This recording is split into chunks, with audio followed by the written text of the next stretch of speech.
معزز سامعین کرام، حالانکہ آپ کو سابق مملکت حیدرآباد کے علمی دینی حلقوں میں ایک معلم، مدرس، مصنف، شاعر، ان سب سے بڑھ کر ایک عالم و فاضل صوفی بزرگ کی حیثیت حاصل رہی، آپ کا کلام سننے لگے تو بس مزہ آ جائے، پھر آپ وہ کیا کہے جائے، چین تم سے، قرار تم سے ہے، زندگی کی بہار تم سے ہے، اجی میرے پیر کچھ ایسا رنگ نہ، جو دیکھے منہ تکنا تکنا، ہاتھ پکڑ کر بھول نہ جانا، لاج ہماری رکھنا رکھنا، اور جو یا جیلانی شین اللہ، جو سب سے معروف، سب سے اصل کلام ہے۔ بعد میں بعض نعتخانوں نے، قوالوں نے اس میں اضافے فرما لیے، مگر اصل اور حقیقی کلام جو ہے حضرت عبدالقدیر صدیقی حسرت علیہ رحمت و رضوان ہے۔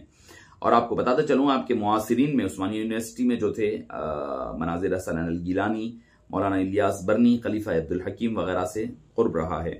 اور معزز سامعین کرام، الدین نام کی آپ کی ایک کتاب ہے جس میں آپ نے تفصیلی طور پر ساری چیزوں کا احاطہ کرتے ہوئے نظر آتے ہیں، اور آپ کی جو تفسیر ہے، تفسیر قرآن کریم جس پر ہم تبصرہ کریں گے، وہ ایک معروف تفسیر مانی جاتی ہے، اور بالکل ہی میں سمجھتا ہوں کہ سلجھی ہوئی انداز میں اور عام فہم انداز، جو لوگوں کے لیے سمجھنے کے لیے آسانی کا باعث بنتا ہے۔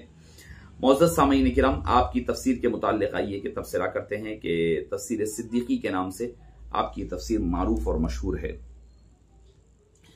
آپ نے لغات قرآنی، یعنی قرآن کریم کے جو لغات کے متعلق دوسرے حضرات میں اختلاف ہے، آپ اس کا تفصیل کرتے ہوئے نظر آتے ہیں۔ آپ فرماتے ہیں کہ صاحبو، ترجمہ کرنے کے وقت میں اس پر غور کر لیتا ہوں کہ ہر لفظ کے معنی کیا ہے، اس میں با اعتبار مادہ کے کیا معنی ہیں، اور با اعتبار اور عام طور سے کیا معنی لیے جاتے ہیں۔ میں اس لیے لفظ کے کئی معنی لیتا ہوں، اشتقاق کے لحاظ سے اور عام فہم کے اعتبار سے۔ بعض دفعہ عربی لفظ کے معنی اردو کا ایک لفظ ادا نہیں کر سکتا، اس واسطے کئی الفاظ لکھتا ہوں کہ اس کے مجموعے سے قرآن کے معنی سمجھنے میں آسانی ہو جائے۔ اور پھر خود فرماتے ہیں کہ دوسری چیز اس میں جو ہمیں ملیں گی وہ یہ ہے کہ شان نزول خاص طور پر ملے گا۔ آپ نے خود فرماتے ہیں، فقیر نے تفسیر صدیقی میں بہت کم جگہ اسباب نزول ذکر کیے۔ میں قرآن کریم کو مبین سمجھتا ہوں، اس کا معنی سمجھنا قصہ کہانیوں پر موقوف نہیں۔ قرآن شریف کوئی تاریخی کتاب نہیں، کوئی واقعہ بیان نہیں کیا جاتا، مگر اس کی غرض عبرت اور نصیحت ہے۔ اسی لیے میرا کام، فوکس یہی ہے کہ امر بالمعروف اور نہی عن المنکر ہو۔ لوگوں کو ادھر ادھر کے قصوں سے تفسیر کو کئی جلدوں میں کر دیتے ہیں، میرا مقصد وہ نہیں ہے۔ دوسری چیز، میری بڑی کوشش ربط آیات ہے، یعنی ایک آیت کا دوسرے آیت، ایک رکوع کو دوسرے رکوع کے ساتھ مربوط کرنا، قصوں کو قصوں سے ملانا۔ اصل میں قصہ تو ہی نہیں، نتیجہ خیز واقعات ہے۔ آپ فرماتے ہیں قصص نہیں ہے، نتیجہ خیز واقعات ہیں۔ اس واسطے ربط آیات کی وجہ سے بعض جگہوں پر کچھ حذف ہے، کچھ مقدر ہے۔ عربی زبان کے لحاظ سے اس میں دوسری چیزوں کو دیکھا جانا ضروری ہوتا ہے۔ اور قصص قرآن میں شیطان، حضرت آدم کا، شیطان کا، موسیٰ اور فرعون کا، یہ قصے بار بیان کیے گئے۔ اس کی وجہ سے آدم کے قصے سے فضیلت علمی کا اظہار مقصود ہے، اور یہ بھی کہ انسان خود کتنا بڑا ہی کیوں نہ ہو جائے، اس سے لغزش ممکن ہے، آپ فرماتے ہیں۔ اور تکرار آیات کا فائدہ بعض جگہ ایک آیت کی جو ہے کئی متعدد مقامات پر ملے گا، جیسے فَبِأَيِّ آلَاءِ رَبِّكُمَا تُكَذِّبَانِ۔ آپ ایک جاہل قرآن کریم کا خلاصہ کرنے بیٹھا اور اس نے مکرر آیتوں اور قصوں کو نکال دیا قرآن سے، کرنے والوں نے کیا ہے۔ اس کا نتیجہ کیا ہوا؟ نہ قرآن کا اسٹائل باقی رہا، نہ اس کا حسن باقی رہا۔ لہٰذا قرآن کی حالت یہ ہے کہ ایک لفظ کی جگہ اس کا مترادف رکھے تو درست نہیں۔ قرآن کی عبارت میں ایک لفظ اپنی جگہ ایسا جمع ہوا ہے جیسے انگشت تری میں نگینہ، ایک نگینے کی جگہ دوسرا نگینہ نہیں رکھا جا سکتا۔ جہاں فعل فاعل ہیں وہ مبتدا خبر نہیں بنائے جا سکتے۔ ایک ہی قصے کو متعدد جگہ بیان کرنا، ہر جگہ ایک نیا لطف ہے، یہ اعلیٰ ترین بلیغ کلام ہونے کی نشانی ہے۔ آپ خود فرماتے ہیں قرآن میں قسمیں، بعض مفسرین نے والتین والزیتون کی قسمیں، انجیر کے فوائد بیان شروع کر دیے، زیتون کے خواص بیان کرنے شروع کیے، کوہ طور کی تعریف۔ کیا یہ طب کی کتاب ہے؟ آپ فرماتے ہیں کیا یہ دواؤں کے خواص اور فوائد کی کتاب ہے؟ باغ تین دمشق میں ہے، جبل زیتون بیت المقدس میں ہے، کوہ طور موسیٰ علیہ السلام کے لیے تجلی گاہ کا نام ہے۔ اصل یہ ہے کہ واو اور با کے معنی، اور واو اور ساتھ کے ہیں۔ اللہ تعالیٰ شہادت پیش کر رہا ہے، قسم کیا ہے؟ شہادت ہے۔ لوگ کہتے ہیں کہ اللہ گواہ ہے، یہ بھی قسم ہے۔ اسی طرح خدا تعالیٰ اس زمین کو شہادت میں پیش کرتا ہے، جہاں باغ انجیر ہے، جہاں حابیل و قابیل کی قبریں ہیں، جہاں یحییٰ کی قبریں ہیں۔ آپ فرماتے ہیں کہ واقعات جو بیان ہوتے ہیں اس سے عبرت اور نصیحت لینا اصل مقصود ہیں۔ خصوصیات اس تفسیر کی خصوصیات کیا ہے، آپ کو مختصر انداز میں پیش کر دوں۔ پہلی بات یہ کہ آپ کو ملے گا کہ قواعد تجوید بالاختصار مع خصوصی علامات آیات کے ساتھ ساتھ ظاہر کیے جاتے ہیں، جس کے ذریعے تلاوت کرتے وقت آدمی کو ضروری ہے کہ اس کی پابندی کرے، یعنی تجوید کے قواعد آپ بیان کرتے ہوں۔ عمومی طور پر یہ دوسرے تفاسیر میں ہمیں نہیں ملے گا، جیسا میں نے تفسیر نعیمی وغیرہ کا تذکرہ کیا، اس میں نہیں ملتا، اس میں آپ کو خاص طور پر ملے گا۔ دوسری چیز یہ ہے کہ تفسیر نہایت عام فہم سلیس اردو میں لکھی گئی ہے، اور اس میں اس بات کا خاص طور پر لحاظ رکھا گیا خود عربی سے قرآن کو سمجھے، اس لیے ہر لفظ کے جدا جدا معنی بیان کیے گئے۔ ترجمے میں اس بات کا لحاظ رکھا جاتا ہے کہ اصل میں یہ لفظ کس مادے سے نکلا ہے۔ مثلا اتقوا اللہ کے معنی ہیں، معنی خود کو اللہ کے غضب سے بچاؤ، کیونکہ اتقوا وقایقی سے وقایا، جس کے معنی بچانا کے ہے۔ اس مادے سے کوئی لفظ اردو میں مستعمل ہو تو وہ بھی بیان کیا جاتا ہے، جیسے اتقوا اللہ کے معنی خدا سے ڈرو، اور تقوی کی اور پرہیزگاری بھی لکھ دی جاتی ہے۔ دونوں چیزیں آپ ذکر فرما دیتے ہیں۔ اس کے علاوہ اس مادے سے اگر کئی دوسرے کلمات نکلتے ہیں، مستعمل ہے اردو میں، تو وہ بھی جیسے اتقوا اللہ کے ساتھ ساتھ وقایقی اور متقی بھی لکھ دیا جاتا ہے۔ اس تفسیر میں جا بجا حقیقی معنی کے علاوہ اعتباری اور مجازی معنی بھی بیان کیے گئے، جیسے کہ آپ کسی امر، کسی کام کے کرنے کی نسبت ملے گی، جیسے جرل میزاب یعنی نالے کا، مجازی معنی بتا رہا ہوں میں، پرنالے کا بہنا، بہنے کی نسبت پانی کی طرف کرنا اور اسناد حقیقی ہے، پرنالے کی نسبت کرنا اسناد مجازی ہے۔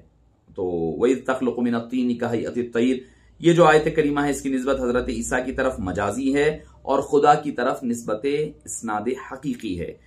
اور بِإِذْنِی جو فرمایا گیا نا حضرت عیسیٰ نے میرے حکم سے، تو نیز حضرت عیسیٰ کا موحد ہونا، جبریل امین نے حضرت عیسیٰ سے کہا تھا کہ اِلِّ أَهَبَ لَكِ غُلَامًا، میں تمہیں غلام دوں گا، اسی طرح سے آپ نے بِإِذْنِی فرمایا۔ آپ فرماتے ہیں کہ معنی مجازی ایک ہوتے ہیں، حقیقی۔ مجازی معنی جو فاعل ہے اس کی طرف ہوگا، مگر حقیقی معنی فاعل حقیقی اللہ کی طرف لوٹیں گے۔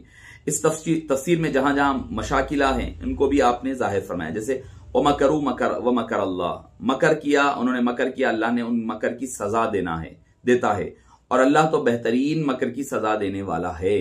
مکر کا معنی دھوکہ دینا یا چیٹ کرنا، پلاننگ کرنا ہوتا ہے، تو اس کو آپ نے بہترین انداز میں اس کو پیش فرمایا ہے۔ اس تفسیر میں اگر کسی جگہ نحوی مسائل ملتے ہیں تو طالب علم کی کوئی دشواری ہوتی ہے تو وہ بھی حل کر دی گئی۔ تفسیر صدیقی میں یہ ثابت کیا گیا کہ تمام تصوف کی کتابیں اور ائمہ مذاہب سب قرآن سے ماخوذ ہے، اور یہ کہ ائمہ نے ایک قدم بھی قرآن سے ہٹا نہیں ہے۔ آپ کو اس پر بھی تفصیلی گفتگو اس تفسیر میں ملے گی۔ اس تفسیر میں مخالفین اسلام کے تمام اعتراضات حتی الامکان جواب دیے گئے، مثلا جزیہ کے مسائل، حق حفاظت اور دوسرے مسائل جو تھے اس پر آپ کو سیر حاصل گفتگو ملے گی۔ اس تفسیر میں ایک آیت کی بڑی صحیح کی گئی کہ ایک آیت کو دوسرے آیت سے جوڑا جائے، یہ بہت آپ کے تفسیر میں خاص طور پر جگہ جگہ ملے گا۔ ایک اور خاصیت یہ ہے مسئلہ اعجاز قرآن، جس کو نہایت تفصیل کے ساتھ بیان کیا گیا کہ قرآن کریم کا اعجاز کیا ہے، بہت اہم امپورٹنٹ ہے۔ سائنسز آف قرآن جو ہوتا ہے اور میریکلز آف قرآن، ہر فن کا آدمی اگر قرآن کا مطالعہ کرے گا تو قرآن خود اس کے فن میں معجزہ بن کر ظاہر ہوگا۔ اور تفسیر صدیقی میں بطور خاص اس بات کو ثابت کیا گیا کہ قرآن کی کوئی آیت منسوخ نہیں، بلکہ مسئلہ نسخ کی بھی تحقیق کی گئی۔ آیت کے ایسے معنی بیان کیے گئے کہ آدمی نسخ کی طرف ذہنی ہی نہ جائے، جیسے شاہ ولی اللہ صاحب کا بھی ایک خاص اس پر موقف ہے۔ سارا قرآن اسی ترتیب سے ہے جیسا کہ آپ صلی اللہ علیہ وسلم پر نازل ہوا ہے۔ تفسیر صدیقی میں حضرت عبدالقادر صدیقی علیہ رحمہ کا یہ اجتہاد ہے۔ قرآن میں جہاں جہاں اللہ تعالیٰ نے قسم کھائی اس تفسیر میں ظاہر کیا گیا وہ حقیقت میں شہادت ہے، اور ہر جگہ کوشش کی گئی وجہ شہادت بھی بیان کی جائے۔ اس تفسیر کی نادر خوبی یہ ہے کہ جا بجا احکام قرآنی کو زمان حال پر منطبق کیا گیا۔ اگر کوئی سائنٹیفیکلی کوئی بات اگر سمجھ میں آتی ہے تو آپ نے اس کا تفصیل سے اس میں بھی ذکر فرمایا ہے۔ خلاصہ کلام یہ کہ تفسیر جو ہے بالکل عام طرز، نہایت آسان، دل نشین، تفہیم بہت ہی قاطر نشاں ہے۔ تو اس سے نہ صرف عربی زبان آتی ہے، سمجھ میں آئے گی، بلکہ اردو ادب سے بھی اگر آپ کو واقفیت ہو جائے گی اگر آپ پڑھنے لگیں گے، اور مسائل قرآنیہ کے مقاصد بھی آپ کو حاصل ہوا کریں گے۔ تو بہرحال آدمی جو ہے جب پڑھنے لگتا ہے تو آدمی کا دل اکتاتا نہیں ہے، بلکہ ایک طرح کا نشاط اور اس کے اندر جو ہے ایک جاذبیت پیدا ہوتی ہے۔ تو یہ تھی چند خصوصیات قرآن کریم کی تفسیر کے حوالے سے جو آپ نے ذکر فرمائی ہے، اپنی تفسیر میں جا بجا ذکر کیا ہے۔ آپ نے جب کوئی اگر بلاغی بات آتی ہے، فصاحت و بلاغت کی، تو اس کے حوالے سے آپ تذکرہ فرما دیتے ہیں، اسلوب قرآن، تاثیر قرآن، قصص الانبیاء اور جو پیش گوئیاں ہیں اس پر آپ تفسیر کے ساتھ آپ کو ملے گا، اور جا بجا آپ نے اپنے اشعار وغیرہ کے ذریعے سے بھی بات کو سمجھانے کی کوشش کی ہے۔ کہیں پر فقہی مسائل آتے ہیں تو کہیں پر آپ کو فقہی مسائل آپ ذکر کریں گے، اور اسلام کی بنیادی جب باتیں آتی ہے تو آپ نے اس کا بھی احاطہ اور تذکرہ فرمایا ہے۔ علم ہے، اور خاص طور پر جب اہل سنت والجماعت کے عقائد کی بات آتی ہے تو آپ پھر اس پر ڈٹ جاتے ہیں، اور ڈٹ کر کے محبت پر، اطاعت پر، علم غیب پر، حبیب پاک کی امیت پر تفصیل کے ساتھ آپ کو ذکر ملے گا۔ اور کہیں پر اگر تاریخی تھوڑی بات آ جاتی ہے کوئی غزوات وغیرہ کی تو غزوات کا پورا پس منظر آپ ذکر کرتے ہیں، اور متفرقات یعنی مسلینیس جو ہے نا وہ بھی آپ اس کے اندر آپ کو ملے گا کہ وہ آپ سورہ کے بارے میں، یہ سورہ میں سورہ فتح مکہ، انا فتحنا لک فتحا مبینا، تیسرے رکوع میں غزوہ احزاب جیسے غزوہ خندق بھی کہتے ہیں جس کا ذکر ہے، تو اس کی طرف آپ اشارہ فرما دیتے ہیں، یہ وہ ہے، یہ اس کے ساتھ یہ تعلق ہے۔ مسلینیس یعنی متفرقات آپ کو مل جائے گی۔ کہیں پر اگر مثال کے طور پر اب غیر مسلموں سے تعلقات کی بات آئے تو آپ خود فرماتے ہیں ذرا ہندوستان کے آج کل کے مسلمانوں پر غور کرو۔ آپ فرماتے ہیں مختلف فرقے پیدا ہو گئے ہیں، کوئی کمیونسٹ ہے تو کوئی کانگریسی، ان کا کام کیا ہے؟ ان کا کام ہے غیر مسلموں سے دوستی کرنا، ان کی ہاں میں ہاں ملانا۔ دیکھو جو اللہ کا مخالف ہوتا ہے، جس پر عذاب الہی نازل ہوتا ہے، اس سے کاہے کی دوستی، کیسی دوستی؟ دشمنی خدا کا دوست دشمن، ان لوگوں کا رات دن کا کام کیا ہے؟ علماء دین اور بد مذہبی لوگوں کو برا بھلا کہنا۔ ان میں سے ہر ایک یہ سمجھتا ہے کہ میں آزاد ہوں، مگر حقیقت میں وہ ان کافروں کا غلام ہے۔ البتہ مذہب سے ضرور آزاد ہے۔ کافروں سے محبت کا نتیجہ کیا ہے؟ کچھ معلوم ہے؟ کافروں نے کانگریسی مسلمانوں کا صفایا کر دیا۔ یاد رکھو اپنے دشمنوں کو دوست سمجھنا سفاہت یعنی فولشنس ہے، حماقت اور اسٹوپیڈیٹی ہے۔ جب اللہ کا غضب نازل ہوتا ہے اور بلا آتی ہے تو کوئی نہیں بچتا، ساتھ اچھوں کو بھی لے جاتی ہے، آخرت میں اپنے اعمال کے مطابق جزا ملتی ہے۔ مگر یہاں تو بلا سے کوئی نہیں بچتا، اللہ کا جب عذاب آتا ہے، عتاب آتا ہے تو سب کو لے کر چلا جاتا ہے۔ تو اس طریقے کے ساتھ آپ تفصیل کے ساتھ ملتے ہیں، آپ کو ساری چیزیں۔ اب آل رسول کی حیثیت ذکر کرتا ہوں، میں اپنی گفتگو یہاں ختم کر دوں گا۔ ان لوگوں کے نزدیک اہل بیت اطہار کا جو مقام ہے اس پر بھی ایک نظر دوڑائیں تو یہ صورتحال سامنے آتی ہے۔ حضور کی 4 صاحبزادیاں، یہ صرف بی بی فاطمہ کے علاوہ باقی 3 کو نہیں مانتے اہل شیعہ حضرات۔ خود حضرت علی کے صاحبزادے امام محمد بن علی کے متعلق تو بہت کچھ کہتے ہیں۔ ان کے نزدیک حضرت امام حسن کے سلسلے اولاد کی کوئی اہمیت نہیں ہے۔ پھر امام زید، امام اسماعیل اور ان کی امام اولاد کو نہیں مانتے۔ کل 12 اماموں کو مانتے ہیں، لیکن باقی تمام ائمہ کے لیے بدگوئی الگ رکھتے ہیں۔ اس کے باوجود حیرت کا مقام یہ ہے کہ سب آل محمد سے محبت کے خصوصی دعوے دار بھی بنتے ہیں۔ آپ ذکر فرماتے ہیں۔ پھر اس کے بعد مسئلہ تفصیل پر بی بی عائشہ تو جزء رسول ہیں، یہ شرفی نسب تو کسی اور کو حاصل، بی بی فاطمہ دیگر امہات المومنین کے، ان لوگوں کا ازواج مطہرات کو یوں تطہیر سے نکالنا تو حضور اکرم قرآن کریم پر ظلم کرنا ہے۔ یا نساء النبی سے اس میں جو ہے آپ صلی اللہ علیہ وسلم کی بیویاں بھی شامل ہے، مگر یہ بی بی عائشہ کی فضیلت میں کمی کرنے سے کبھی رکا نہیں کرتے۔ ازواج مطہرات کا ام المومنین میں ہونا قرآن کریم میں موجود ہے، وازواجہ امہاتہم، تو ماں کی عظمت تو ہر مذہب میں مسلم ہے، ہر قوم میں لازم سمجھی جاتی ہے۔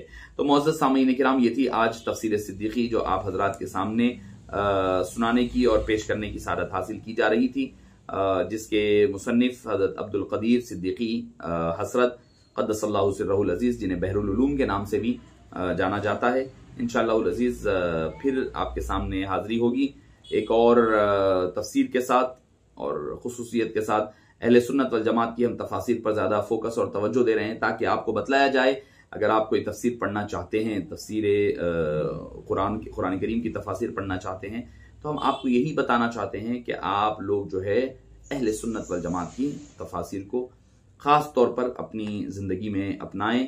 ان کے ویڈیوز یا آڈیوز سننے اور ان کی تفاسیر سننے کی بجائے ائمہ اہل سنت والجماعت اور خصوصیت کے ساتھ ہمارے شہر حیدرآباد کے جو مفسرین کرام ہیں ان کی تفاسیر کی طرف زیادہ توجہ کیا کریں. السلام علیکم ورحمۃ اللہ وبرکاتہ.